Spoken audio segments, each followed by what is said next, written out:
Assalamualaikum warahmatullahi wabarakatuh. Alhamdulillahirabbil alamin. Asyhadu an la ilaha illallah wa asyhadu anna Muhammadan abduhu wa rasuluh sallallahu alaihi wasallam wa ala alihi wa ashabihi amma ba'd. Para bapak, ibu sekalian, di sini saya akan memberikan beberapa nasihat, terutama sekali kita sebagai seorang muslim harus mengetahui beberapa tanda-tanda kematian yang husnul khotimah. Ada di dalam beberapa hadis diterangkan mengenai ciri-ciri atau tanda-tanda seseorang itu matinya dalam keadaan husnul khotimah. Nah, di sini saya akan menerangkan beberapa tanda kematian yang husnul khotimah.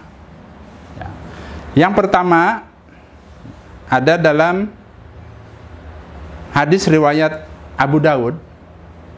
Nabi bersabda yang artinya, barang siapa yang akhir ucapannya adalah kalimat La ilaha illallah, niscaya dia akan masuk ke dalam surga. Nah, namun prakteknya Bapak Ibu sekalian, ketika seseorang itu umpama diqadar Allah sakit, di akhir hayat hidupnya itu dia dalam keadaan sakit, diusahakan keluarganya selalu berusaha mentalkin beliau agar ucapan atau kalimat yang terakhir orang yang sakit tersebut atau orang yang sedang sakaratul maut itu, ucapan akhirnya adalah La ilaha illallah. Jangan ketika kita di situ misalnya mengelilingi orang tua kita, misalnya paman kita, malah umpamanya diajak ngobrol barangkali atau ngobrol sendiri-sendiri. Justru disitulah saatnya sebagai seorang muslim membutuhkan bimbingan agar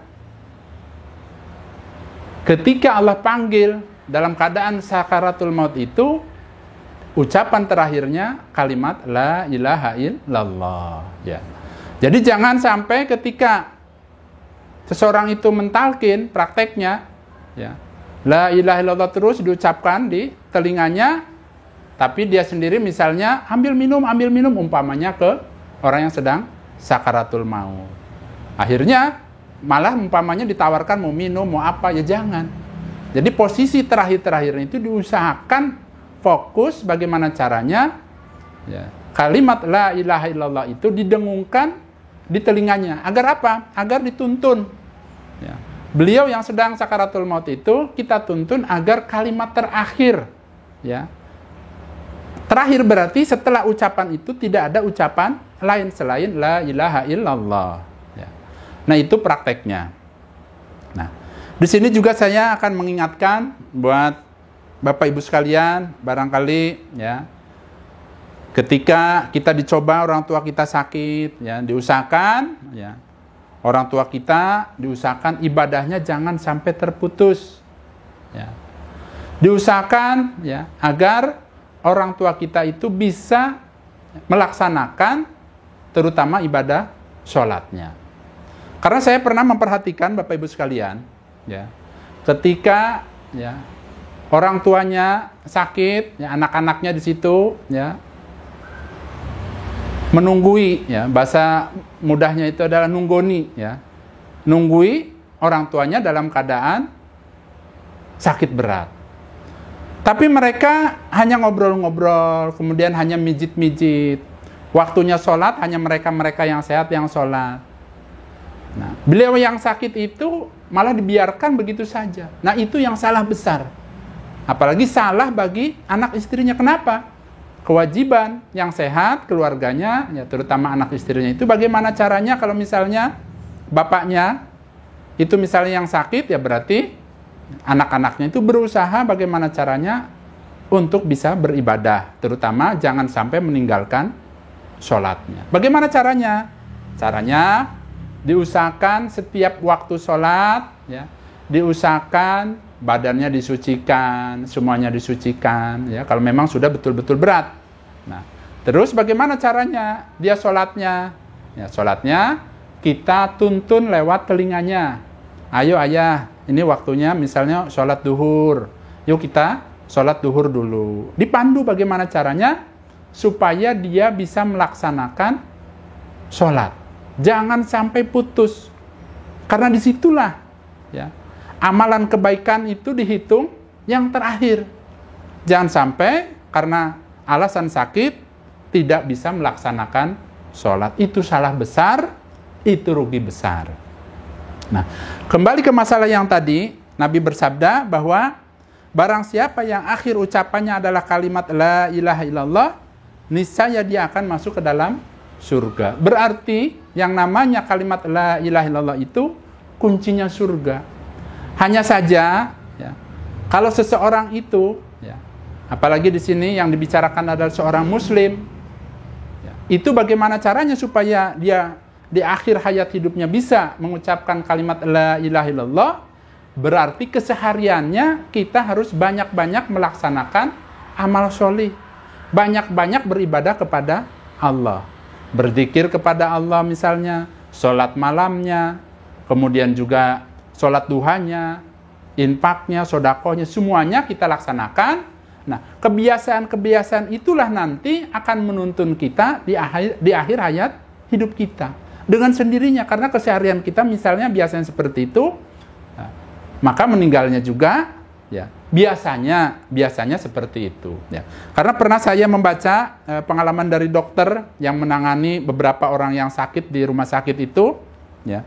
Beliau itu pernah mengatakan, pengalaman beliau itu bahwa orang-orang yang meninggal, ya, itu biasanya tergantung dari kesehariannya. Nah, karena beliau itu kan banyak tugas di rumah sakit. Kalau kesehariannya yang di pikiran dia itu masalah uang. Di akhir hayat hidupnya itu biasanya dia itu ingatnya uang. Mana uang saya, ya, mana aset saya, biasanya seperti itu. Tapi kalau kebiasaan orang tersebut beribadah kepada Allah, justru saat-saat itulah dia ingat kepada Allah, zikir kepada Allah. Nah, di sini saya mengingatkan, ya, Bapak Ibu sekalian, jelas kita harus berharap mati kita dalam keadaan husnul khotimah. Nah, itu diantaranya mati dalam keadaan husnul khotimah apabila seorang muslim bisa mengucapkan la ilaha illallah di akhir kalimatnya, kalimat ucapan terakhirnya. Selanjutnya Bapak Ibu sekalian, ya, ada di hadis riwayat Ahmad juga di sini menerangkan ciri-ciri yang lain. Ya. Nabi bersabda, meninggalnya seorang mukmin yaitu dengan ditandai dengan keringat di dahi. Nah, itu ada dalam hadis riwayat Ahmad. Jadi, ketika seorang mukmin, orang iman yang meninggal, ciri-cirinya seperti apa sih? Nah, itu ternyata sudah saya buktikan sendiri ibu saya. Ya. Ketika itu, ya, kebetulan ibu saya itu memang sakitnya sudah cukup lumayan berat. Ya. Hanya saja kan yang namanya kematian itu kan siapa sih yang bisa tahu, ya. Terkadang, ya, orang tua saya dulu, saya itu ditunggu barangkali hari A, hari B, umpamanya selalu ditunggui. Tapi kenyataannya terkadang sehat kembali, ya, bisa beraktivitas lagi. Nah, saat itu kejadiannya, ya, beliau itu sedang sakit, saya titipkan ke saudara saya supaya ditunggui karena ada keperluan bersama istri saya. Nah, kebetulan saya pergi berdua sama istri mau ke pasar Tanah Abang. Nah, sesampainya di daerah Istana Negara itu, saya ditelepon dari rumah bahwa orang tua saya meninggal. Nah, tapi jauh-jauh hari memang saya berdoa kepada Allah agar ibu saya matinya dalam keadaan husnul khotimah. Keinginan saya itu adalah matinya dalam husnul khotimah, diantaranya mati di hari Jumat. Ya, nanti saya terangkan kepadolannya orang yang meninggal di hari Jumat. Nah, singkat cerita saya pulang, ternyata ya tadi orang di rumah saya sudah banyak, Nah, kebetulan yang nunggu ibu saya itu sendirian. Nah, akhirnya saya di situ menanyakan, saya panggil sini, itu. Saya menanyakan terakhirnya bagaimana ibu saya. Karena memang diwanti-wanti sebelum saya pergi, perhatikan kalau memang saatnya nggak ada, saya ingin tahu apa kejadiannya. Nah, dia menerangkan bahwa saat dia mau memberikan makan, dia ke dapur, terdengar suara sesuatu yang bergetar gitu, kemudian pas ditengok, dahinya berkeringat banyak. Ya. Nah, itu ternyata ada dalam hadisnya. Ciri-ciri orang iman itu diantaranya, kata Nabi itu, diriwayatkan dalam hadis Ahmad itu, jadi Nabi SAW bersabda, meninggalnya seorang mukmin yaitu dengan keringat di dahi. Nah, itu diantaranya berarti ciri-ciri orang yang husnul khotimah meninggalnya, ya, diantaranya adalah dia akan berkeringat di sekitar dahinya. Ya. Orang mengatakan, bisa dikatakan dahi, ada juga yang mengatakan belah sini itu kening, ya, seperti itu ya. Selanjutnya Bapak Ibu sekalian, ya, tadi yang kedua, yang ketiga, ya. Di sini diriwayatkan kembali dalam hadis Ahmad itu, bila seseorang meninggal pada malam atau siang hari Jumat, itu pun termasuk dalam kematian yang husnul khotimah. Ya, husnul khotimah. Nah, Nabi SAW bersabda, apabila ada seorang muslim yang meninggal pada hari Jumat atau malam Jumat, maka Allah akan menjaga dari siksa kubur, dari fitnah kubur. Nah, itu berarti bila seseorang diqadar Allah meninggalnya hari Jumat, ya, dia akan terbebas dari fitnah kubur atau siksa kubur. Nah, sedangkan yang namanya siksa kubur, Bapak Ibu sekalian, itu adalah awal dari kehidupan menuju akhirat, kehidupan akhirat. Nah, yang namanya siksa kubur, ya, itu juga luar biasa beratnya, dan apabila seseorang sudah terkena siksa kubur, maka akan lebih berat lagi nanti di kehidupan akhiratnya. Ya. Jadi di sini apabila seseorang itu diqadar Allah meninggalnya dalam keadaan baik, kebetulan meninggalnya hari Jumat atau malam Jumat, berarti kita menyaksikan yang meninggal ini matinya dalam keadaan atau meninggalnya dalam keadaan husnul khotimah. Selanjutnya Bapak Ibu sekalian, ada beberapa tanda-tanda orang yang meninggal husnul khotimah itu ada dalam Al-Quran surat Ali Imran ayat 169. Allah Azza wa Jalla berfirman yang artinya, janganlah kamu mengira bahwa orang-orang yang gugur di jalan Allah itu mati. Bahkan mereka hidup di sisi Tuhannya, di sisi Rabb-nya, mereka dengan mendapatkan rezeki. Jadi orang yang meninggal, ya, dalam keadaan syahid itu sesungguhnya meninggalnya dalam keadaan husnul khotimah. Bahkan kita sebagai seorang muslim, sebagai orang iman, bercita-citalah seperti itu. Bercita-citalah minta kepada Allah agar kita meninggalnya dalam keadaan syahid. Nabi pernah bersabda, bagi orang yang mati syahid, di sisi Allah, ia memperoleh 6 perkara. 1, ya, yang pertama, orang tersebut diampuni dosa-dosanya. Nah, Bapak Ibu sekalian, bila kita ingin masuk ke dalam surganya Allah, berarti kita jangan membawa dosa. Nah, sedangkan kalau orang tersebut diqadar Allah mati dalam keadaan syahid, Allah akan menghapus segala dosa-dosanya. Yang kedua, Allah akan memperlihatkan tempat duduknya di surga. Ketika seseorang itu mati dalam keadaan syahid, ya, Allah akan mengampuni dosa-dosanya. Kemudian juga Allah akan memperlihatkan, ya, surga bagi dirinya. Berarti surganya pasti. Kemudian di sini yang ketiga, ya, bagi orang yang mati syahid, yaitu beliau akan mendapatkan, ya, perlindungan dari siksa kubur, terbebas dari siksa kubur. Yang keempat, orang yang mati syahid, yaitu Allah akan memberikan perlindungan pada saat hari kiamat. Bapak Ibu sekalian, pada saatnya hari kiamat nanti, itu adalah hari yang sangat-sangat berat. Nah, bahkan nanti kuburan-kuburan itu akan dibangkitkan kembali oleh Allah.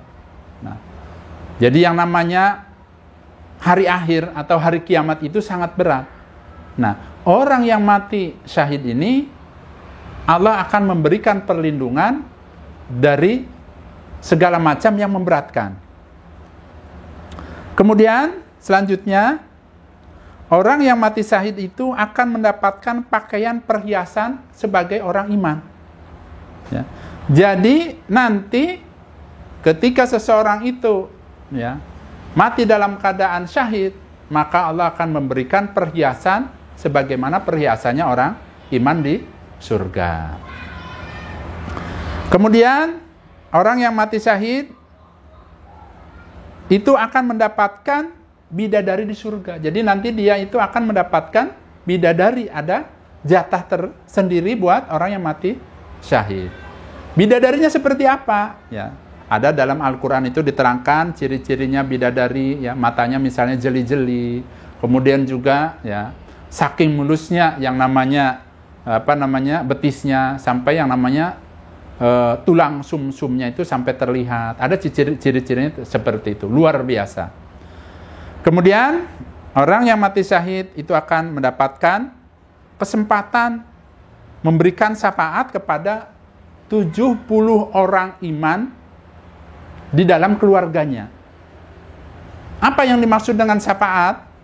Syafaat itu adalah jadi diberi kesempatan oleh Allah, ya, memberikan syafaat atau pertolongan dengan izin Allah untuk membantu kerabatnya, saudaranya, di mana apabila ada saudaranya atau kerabatnya, ya, dia selama hidupnya setelah ditimbang, ya, di akhiratnya itu ternyata ada beberapa kesalahan atau misalnya berat terhadap dirinya karena dosanya.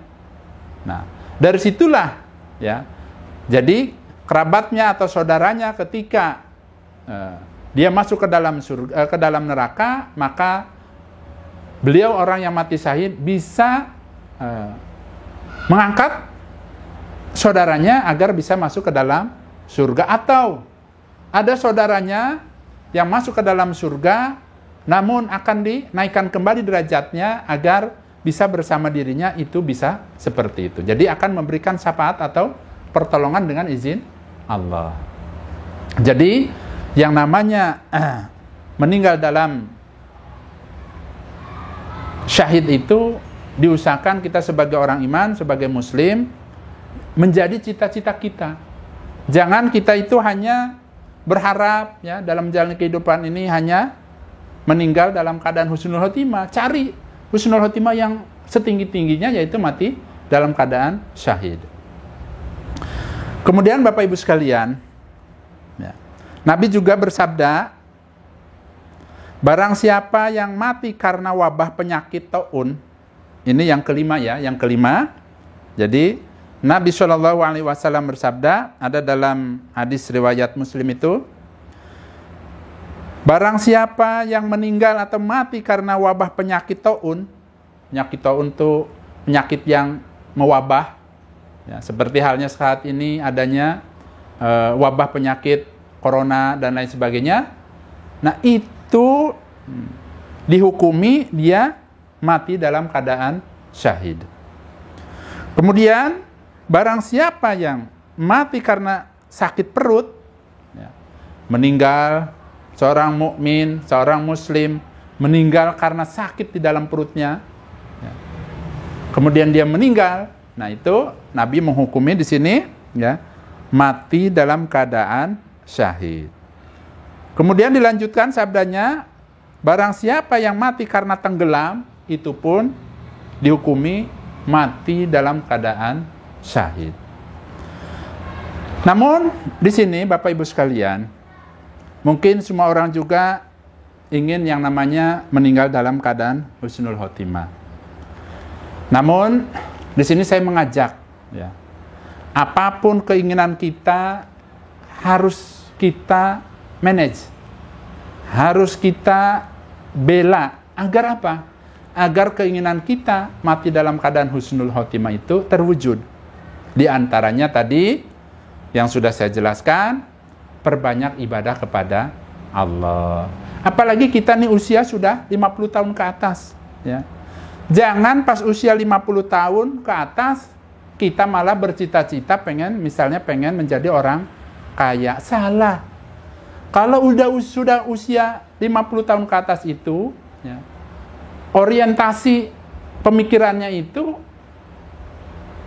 harus berhubungan dengan kematian. Harus takut yang namanya dengan kematian.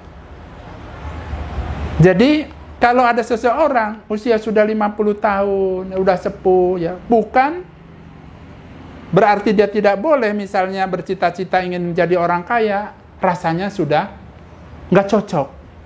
Justru kalau usia sudah sepuh, ya, yang dikatakan usia lanjut itu misalnya ya usianya sudah 50 tahun ke atas atau sudah pensiun. Nah, kalau usia rata-rata umatnya Nabi Muhammad itu kan ya nggak jauh dari 60 tahun sampai 70 tahun. Lah kalau kita masih berpikiran masalah dunia, ya, itu khawatir ya di akhir hayat hidup kita, akhirnya kita malah sibuk dengan masalah dunia. Jadi nasihat saya ini mengingatkan buat diri saya, keluarga saya, dan juga Bapak Ibu sekalian, ayo ya, kita kalau sudah usia sudah menginjak 50 tahun, perbanyak ibadah kepada Allah. Ingat, mati itu datangnya sewaktu-waktu, ya. Hanya saja di sini saya menggarisbawahi kenapa usia 50 tahun ke atas diusahakan untuk memperbanyak ibadah, karena usia umatnya Nabi itu 60 tahun sampai 70 tahun. Jadi sudah waktunya meninggalkan urusan dunia. Cukup anak-anak kita ya diusahakan yang membantu kita. Yang penting kita ibadahnya bisa lancar. Kemudian niatkan kita agar kita matinya dalam keadaan husnul khotimah.